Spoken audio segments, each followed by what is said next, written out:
আসসালামু আলাইকুম, শুভ নববর্ষ বাংলা 1432।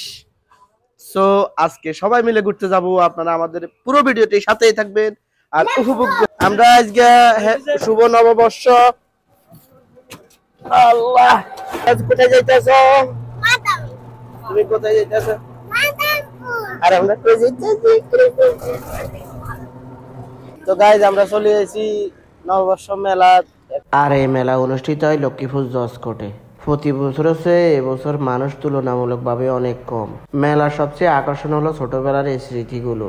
আপনাকে কি কারো মনে আসেনি ছোটবেলা সেনগান্ডা বা গুলিয়ে কই আমরা যাইতাম? মূলত কালকে ব্যস্ত থাকার কারণে ভিডিওটি আজকে দেওয়া। তো এই মানুষ কম থাকার কারণে দোকানদারও চুপচাপ করে বসে আছে আর ফ্যান চলায় ঠান্ডা বাতাস খাইতেছে, কিন্তু কাস্টমারের কোনো খবর নাই।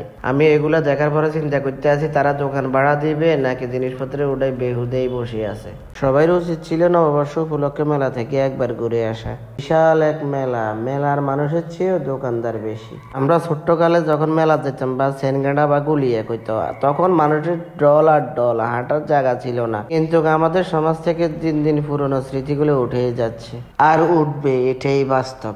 মানুষ দিন দিন যত ডিজিটাল হচ্ছে, মানুষের ঘুরার মন মানসিকতাও কমে যাচ্ছে।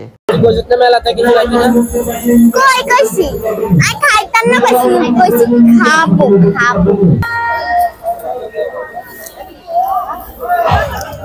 জানেন গাইস, মেয়েরা বেলপুরি কিভাবে সাত করে খায়? মেলার ভিতরে ঢুকানোর লগে সামনে দিয়ে ভূতের বাড়ি, আর এই ভূতের বাড়ি সাউনের লাই হোলান জনুকে কাঁদা কাটি শুরু করে দিছে। তো চলেন ভিতরে যাই দেখি কি আছে ভিতরে। বাইরে দিয়ে ফিটপাট, ভিতরে সদরঘাট। ভিতরে ঢুকে দিয়ে কোনো কিছুই নেই, মানুষও নাই, কিছুই নেই। তারা স্টেজে খাড়ে বংবাইসালি করে। আর তাকে এই বংবাইসালি সাউনের লাই আমরা 100 টাকা দিয়ে দিছি। তাকে এখানে চাইতে চাইতে আর বিরক্ত লাগি গেছে। এখান দিয়ে ছোট্ট বাচ্চা ওকে খাওয়া দিচ্ছে হানি হানি, এখানে খাওয়ানোর হরে একে মুখে দিন আবার করে হেসে দিয়ে বার করবে। এদের বংবাইসালি কেরামতি ধরা খাই গেছে, কিন্তু হানি অল্প অল্প আরো। আসলে জাদু বলতে কিছু নেই, সাধারণ মানুষের চোখে তুলে দিয়ে টিয়াগুন গনিলে চলে যায়। যে তারা নতুন দেখতে আছেন হয়তো বা এতারা ডরাবেন, আসলে এগুলো হয়েছে সব হাতের কারসাজি আর মানুষকে চোখে তুলা দিয়ে টিয়াগুনে সব গনিলে চলে যায়।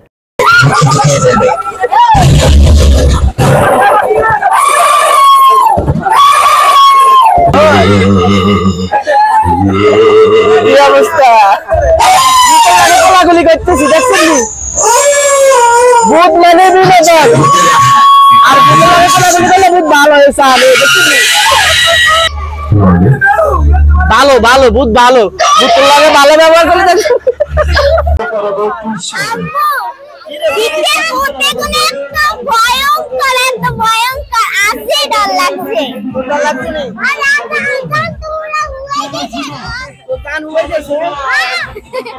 ভয় লাগছে।